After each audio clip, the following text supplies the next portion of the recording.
పశ్చిమాసియాలో నెలకొన్న ఉద్రిక్తతతో ప్రపంచ వాణిజ్యంపై తీవ్ర ప్రభావం పడింది.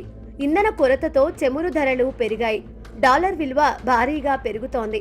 మన రూపాయి బక్కచిక్కిపోతోంది. ఈ పతనానికి అడ్డుకట్ట వేసేందుకు రిజర్వ్ బ్యాంక్ ఆఫ్ ఇండియా రంగంలోకి దిగింది. బ్యాంకింగ్ వ్యవస్థలోని నగదు లక్ష్యతను పెంచాలని నిర్ణయించినట్లు తెలిపింది.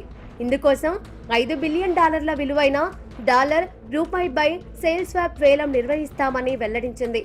మారుతున్న పరిస్థితుల్లో సమీక్షించాక 3 సంవత్సరాల కాల పరిమితితో USD INR బై లేదా సేల్ స్వాప్ వేలాన్ని నిర్వహించాలని నిర్ణయించినట్లు రిజర్వ్ బ్యాంక్ తన సర్క్యులర్లో పేర్కొంది.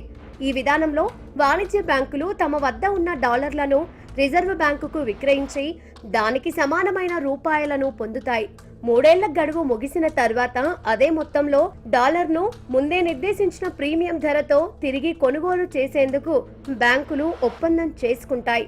ఈ వేలం ద్వారా బ్యాంకుల వద్ద రూపాయి లభ్యత పెరగడంతో పాటు విదేశీ మారక నిల్వలు బలోపేతం అవుతాయి.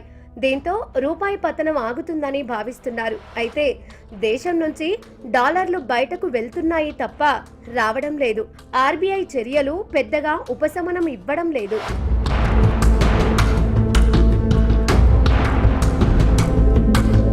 నరేంద్ర మోదీ 2014 మే 26న మొదటిసారి భారత ప్రధానమంత్రి అయినప్పుడు డాలర్ విలువ 58 రూపాయలుగా ఉంది. మోదీ రెండోసారి అధికారం చేపట్టినప్పటికీ 69కి చేరుకుందని, మూడోసారి వచ్చాక 84 రూపాయలు వచ్చింది. ఇప్పుడు 96 దాటింది. అంటే ప్రధాని అయ్యాక డాలర్తో రూపాయి విలువ 63% తగ్గింది. రూపాయి విలువ చాలా వేగంగా క్షీణించింది. దీంతో ప్రతిపక్షాలు దాడి పెంచాయి. ప్రధాని మన్మోహన్ 2004లో ప్రధాని అయినప్పుడు రూపాయి విలువ 45గా ఉండేది. దిగిపోయేటప్పటికీ 58కి చేరుకుంది. దేశ ఆర్థిక వ్యవస్థ బాగుంటే రూపాయి సైతం బలోపేతం అవుతుంది. మన కరెన్సీ మాత్రం నానాటికి తీసికట్టుగా మారుతోంది. ఆ దేశ కరెన్సీ బలోపేతం అవుతుంది. రూపాయి విలువ పతనం అప్రతిహతంగా, అంటే అడ్డు ఆపు లేకుండా జరుగుతూనే ఉంది. అసలు రూపాయి ఎందుకు బలహీనపడుతుంది అనే దగ్గర ఈ రోజు చూస్తే అనేక కారణాల్లో షేర్ మార్కెట్ల పతనం ఒకటి కూడా కీలకమైన కారణం.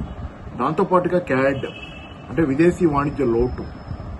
విదేశీ వాణిజ్యంలో మన ఎగుమతుల కంటే మన దిగుమతులు ఎక్కువగా ఉండటం వల్ల కూడా రూపాయి బలహీనపడుతుంది. మనం సంపాదించే ఫారిన్ ఎక్స్చేంజ్ కంటే మనం ఖర్చు పెట్టేది ఎక్కువ ఉంటాం. ఆ గ్యాప్ వల్ల కూడా రూపాయి విలువ పతనం జరుగుతుంది. దీనికి తోడుగా అదనంగా ఈ మధ్యకాలంలో జరుగుతున్న ఇంకా కంటిన్యూ అవుతున్న అదే ఫినామినల్ ఏంటంటే విదేశాల నుంచి రెమిటెన్సెస్ పెద్ద ఎత్తున భారతదేశానికి వస్తాయి. రెమిటెన్సెస్ అంటే విదేశాల్లో భారతీయులు పోయి, అది గల్ఫ్ లో కావచ్చు, అమెరికాలో కావచ్చు, యూరోప్ దేశాల్లో కావచ్చు, భారతీయులు విదేశాల్లో ఉద్యోగాలు చేస్తా అక్కడి నుంచి తమ కుటుంబాలకు పంపే మొత్తాలు అక్కడి నుంచి అది కూడా ఫారిన్ ఎక్స్చేంజ్ కాబట్టి అది కూడా కొంత మనల్ని ఆదుకుంటా వస్తుంది. అంటే అసలు భారత వృద్ధి రేటు బ్రహ్మాండంగా ఉందని, చైనా లాంటి దేశాలను వృద్ధిలో దాటేశామని చెప్పుకుంటోంది కేంద్రం. 4వ అతిపెద్ద ఆర్థిక వ్యవస్థ అని ప్రకటించుకుంది. కానీ రూపాయి విలువ మాత్రం పెరగకపోవడంతో చాలా మంది అనుమానాలు వ్యక్తం చేస్తున్నారు.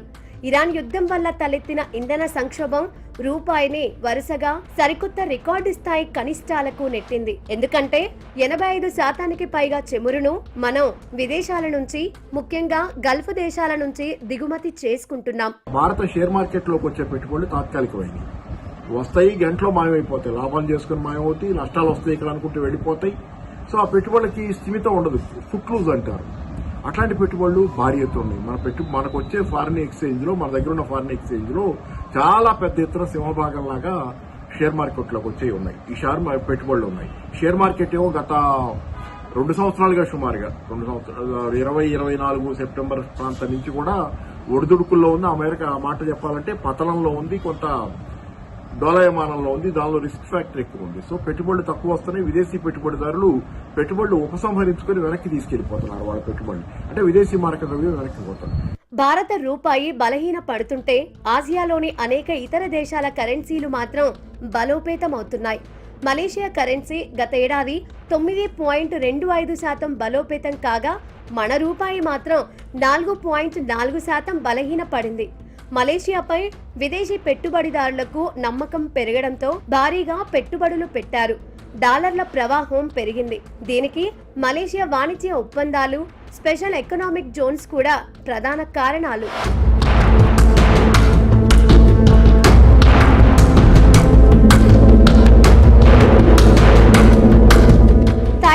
కరెన్సీ బాత్ సైతం బలం పుంజుకుంది. ఏడాది క్రితంతో పోలిస్తే 10% వృద్ధి చెందింది థాయ్ కరెన్సీ. కరెన్సీ పుంజుకోవడానికి థాయిలాండ్ కరెంట్ అకౌంట్ మిగులు ప్రధాన కారణం. ఏడాది కిందట అమెరికాతో థాయిలాండ్ వాణిజ్య మిగులు $35.6 బిలియన్ ఉంటే 2025 నాటికి అది $51.3 బిలియన్ పెరిగింది. ఇందులో ఎలక్ట్రానిక్స్ ఎగుమతులు కీలక పాత్ర పోషించాయి. అమెరికన్ డాలర్తో పోలిస్తే చైనా కరెన్సీ యువాన్ 3 ఏళ్లలోనే అత్యంత బలమైన స్థాయికి చేరింది. చైనాలో కొన్నేళ్లుగా సాగుతున్న ద్రవ్యోల్బణ క్షీణత కూడా యువాన్ తన అసలు విలువ కంటే బలహీనంగానే ఉందనే ఆందోళనను పెంచింది. అమెరికా డాలర్తో పోలిస్తే సింగపూర్ డాలర్ కూడా బలోపేతమైంది. గత 5 నెలల్లో ఇది దాదాపు 1% మేర పుంజుకుంది. ప్రస్తుతం ఒక అమెరికా డాలర్కు 1.28 సింగపూర్ డాలర్లు చెల్లించాల్సి వస్తోంది. ఏఐ వల్ల సింగపూర్ ఆర్థిక వ్యవస్థ బలోపేతమైంది.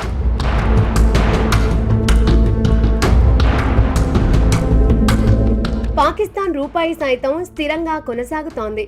గత 6 నెలల్లో అమెరికా డాలర్తో పోలిస్తే పాకిస్తాన్ రూపాయి 1.31% బలోపేతం కాగా, ఇదే కాలంలో భారత రూపాయి 6% పైగా క్షీణించింది. ప్రస్తుతం ఒక డాలర్కు 278 పాకిస్తాన్ రూపాయలు చెల్లించాల్సి వస్తోంది. గతంలో పాక్ రూపాయి పడిపోయినా ఇరాన్ ఉద్రిక్తతల తరువాత స్థిరంగా ఉంది. ఎవరెన్ని చెప్పుకున్నా మనం చేసే ఎగుమతుల కన్నా మన దేశ దిగుమతులే ఎక్కువ. భారత కరెన్సీ రూపాయి బలహీనపడటం వల్ల దిగుమతులపై ప్రత్యక్ష ప్రభావం పడుతుంది. రూపాయి విలువ పడిపోయినప్పుడు ముడి చమురు, వంట గ్యాస్, ఎరువులు, ఎలక్ట్రానిక్స్ వంటి నిత్యావసర వస్తువుల దిగుమతి ఖర్చులు పెరుగుతాయి. అంతర్జాతీయ పెట్టుబడిదారుల లాభాలపై ప్రభావం చూపుతుంది. అందువల్ల వారు ప్రత్యామ్నాయ మార్కెట్ల వైపు చూస్తున్నారు. దేశం నుంచి ఎఫ్డిఐ వెనక్కి వెళ్లిపోతోంది.